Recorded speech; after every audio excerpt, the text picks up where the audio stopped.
I experience all of these things. Well, I mean, except for the squeaky joints. I mean, I just assume that it's, you know, a part of life. Um, Maybe that's just an old man thing. I don't know.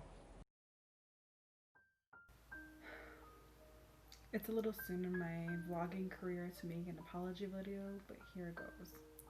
Hi everyone, welcome back. My name is Bonnie Perez, and this is my vlog to get under 150 pounds. Today I want to go over the results from doing the 16/8 intermittent fasting from the last 2 weeks. But before we do that, I have to make an apology statement.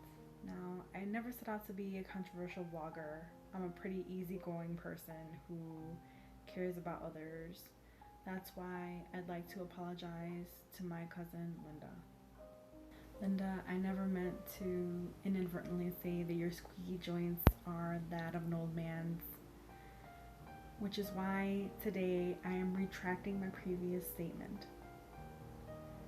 When a person has squeaky joints, it is not just an old man problem. It is an old person's problem. We are all about inclusivity on this channel, and it was small-minded of me to exclude half of the aging population. Again, I apologize profusely for my gender bias. I am learning and growing every day. Alrighty, moving on.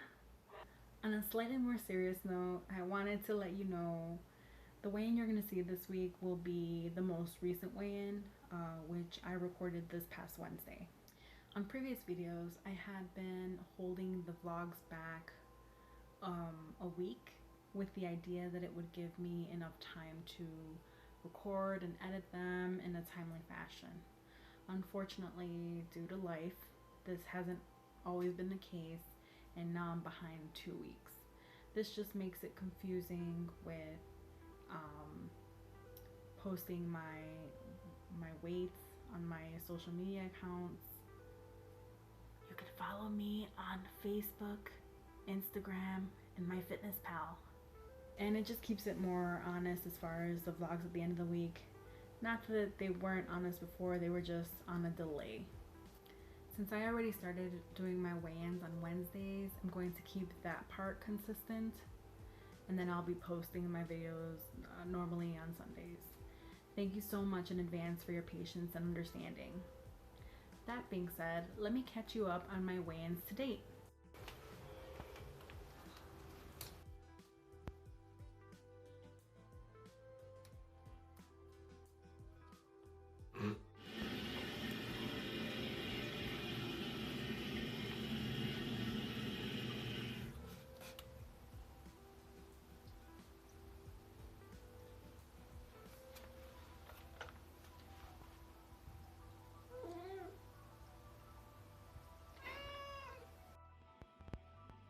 Give me, buddy. Oh. You went up? Oh no.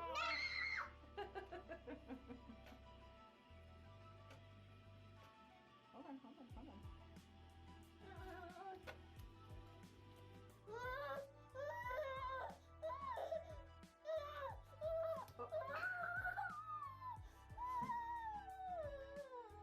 Okay. Now you can go on there. Isn't that exciting? I think it's exciting. I'm totally excited. I feel like this time around I'm dropping my weight faster than I used to, or I did the first time in 2018. Even if I'm not, I'm still satisfied with my weight loss. I'm losing about 2 pounds a week, if not a little bit more, but that's still within a healthy range, so I'm happy. The first 2 weigh-ins that you saw were during the time that I did the 16/8 intermittent fasting. What that means is I could only eat within an 8-hour window, and I was fasting the rest of the day. I was really scared about overdoing it because I am a binge eater by nature, and I'm also the mom of a toddler, so eating big amounts of food in a small window, I'm a champion at that. In order to keep myself accountable, I continued calorie counting on top of the intermittent fasting. The first few days were rough. I was forgetting to plan my meals, or I would end up starting late or starting early, so I wasn't planning the times that I was going to eat properly. And it was at that time that I realized, because I was under eating my calories, so MyFitnessPal won't let you log in a day if you're under 1,000 calories. So after some trial and error, I realized, how to plan certain things, like having snacks available such as Greek yogurt, fruits and veggies, or protein bars. Let me know in the comments how you unwind after a long day, because that's the other issue I had with IF. I don't drink or smoke, and I've always used the little nighttime snacks to indulge a little bit. So I like to snack while I'm watching TV, and by TV I mean like YouTube or Crunchyroll. And with intermittent fasting, I wanted to keep that nighttime ritual. In order to keep that nighttime ritual, I would have to start my meal at 5 o'clock in order to have something to eat when I got home, which was around 12. In order to not murder my coworkers, I decided to take the hit myself and not have my nighttime snack. Instead, I would drink water during this time or just go to sleep. Both of these options kind of sucked, but you do what you gotta do. Doing the 16-8 intermittent fasting was the first time since when I began this journey that I actually felt like I was on a diet. Before, I knew that I could eat whatever I wanted so long as I kept it within my calorie limits.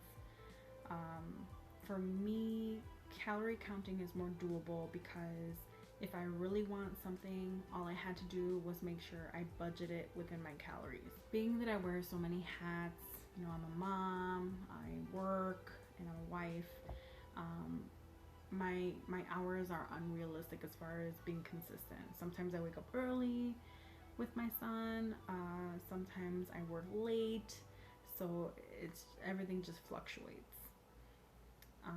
So that caused me to end the 16-8 intermittent fasting.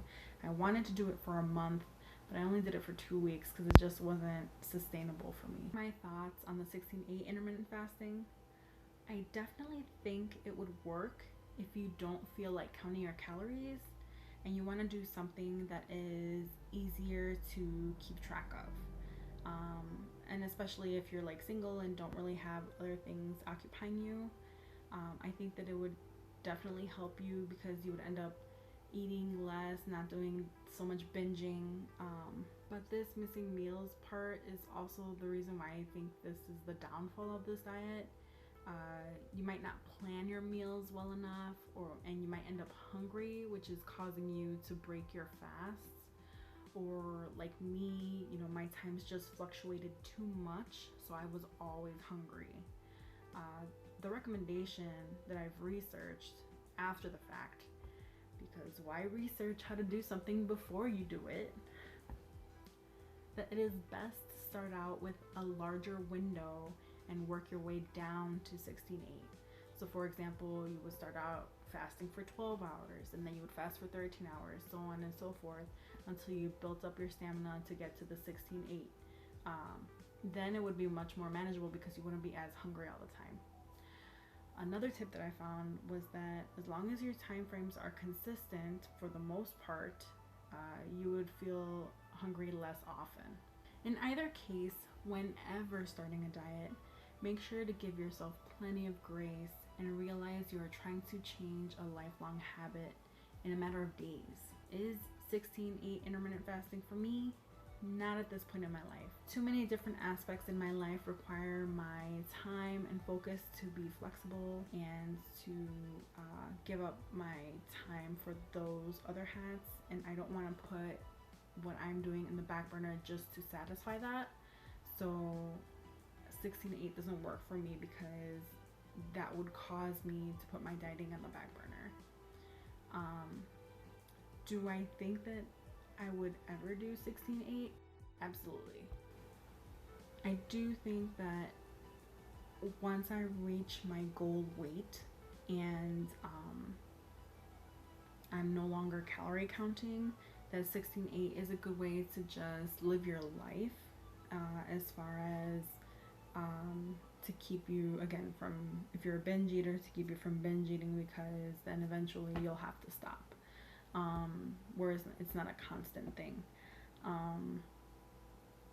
And I think that for a lot of people, it's more manageable than the calorie counting, because a lot more people can manage their time more than they can their resources. Which I have the opposite. I am more in control when I know what I'm eating and I can plug it in advance to see, well, how many calories is this going to be, and it gives me time to plan. Whereas with intermittent fasting, it's on the fly.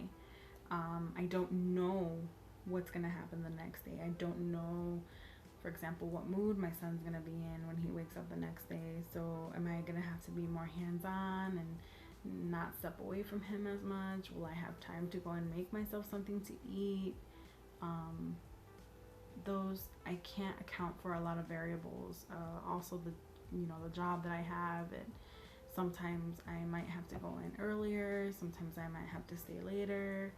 That hasn't been the case so much recently, but it has been the case in the past. So I have to take those things into account. So for now, I'm just gonna stay at a calorie deficit. That just really works for me. So that was me and IF. Thank you so much for coming on today. I hope that you enjoyed this video and that you learned something new. If you did and you haven't already subscribed to my channel, please subscribe. I'd like to get to 40 subscribers before the next update, so hopefully that'll happen. Also, please remember to gently tap that like button if you want to follow along on this journey to see where we all head. Hit the bell to get notifications. Again, I love you guys. Thank you so much. Be safe and take care. Bye.